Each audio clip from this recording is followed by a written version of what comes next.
മോനെ ഇഷ്ടപ്പെട്ടുകൊണ്ട് ഇങ്ങോട്ട് വന്ന ആലോചനയാ. എന്റെ കൂടെ കുറ്റ്യാടി സ്കൂളിൽ ജോലി ചെയ്തിരുന്നില്ലേ രവി? രവിയുടെ മോളാ. നല്ല കുട്ടിയാടാ. നിന്നെ പോലെ തന്നെ നല്ല എഡ്യൂക്കേറ്റഡും ആണ്. പിന്നെ ഞാൻ ഒന്നും ആലോചിച്ചില്ല. ഞാൻ രവിക്ക് വാക്ക് കൊടുത്തു. അച്ഛാ, അത് നീ പറഞ്ഞു വരുന്നത് എന്താന്ന് എനിക്ക് മനസ്സിലായി. നിന്നോട് ചോദിക്കാതെ ഞാൻ വാക്ക് കൊടുത്തതല്ലേ. അത് എനിക്ക് നിന്നിലുള്ള വിശ്വാസം കൊണ്ടാ. എന്റെ ആഗ്രഹങ്ങൾക്ക് നീ ഇന്ന് വരെ എതിര് നിന്നിട്ടില്ലല്ലോ.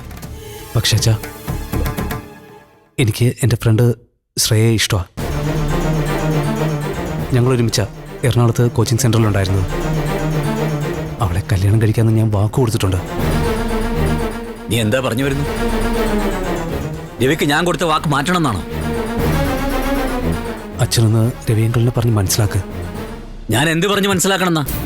രവിയോട് ഞാൻ പറയണോ എന്റെ മോന് വേറെ പെണ്ണിന് ഇഷ്ടമാണ്, അതുകൊണ്ട് ഞാൻ തന്ന വാക്ക് മാറ്റണമെന്ന്? അച്ഛാ, എനിക്കും അങ്ങനെയല്ല അച്ഛാ. ശ്രേയക്ക് ഞാൻ വാക്ക് കൊടുത്തില്ലേ, അതെനിക്ക് മാറ്റാൻ പറ്റുമോ? അപ്പൊ നിനക്ക് നിന്റെ വാക്കാണ് വലുത്. എന്റെ വാക്കിന് ഒരു വിലയില്ല. എന്റെ വാക്കിനും വിലയുണ്ട്. അതെനിക്ക് മാറ്റാൻ പറ്റില്ല അച്ഛാ, പ്ലീസ്. തർക്കത്തിനും പറയുന്നോടാ നീ? ഞാൻ തീരുമാനിച്ച കല്യാണം ഞാൻ നടത്തും. അത് നടക്കില്ല. എന്താ നടക്കാത്ത? അത് കല്യാണം എന്റേതാ. എന്റെ ഡിസിഷനിലല്ലേ പ്രധാനം. അപ്പൊ എന്റെ ഡിസിഷൻ ഒരു വിലയില്ലടാ.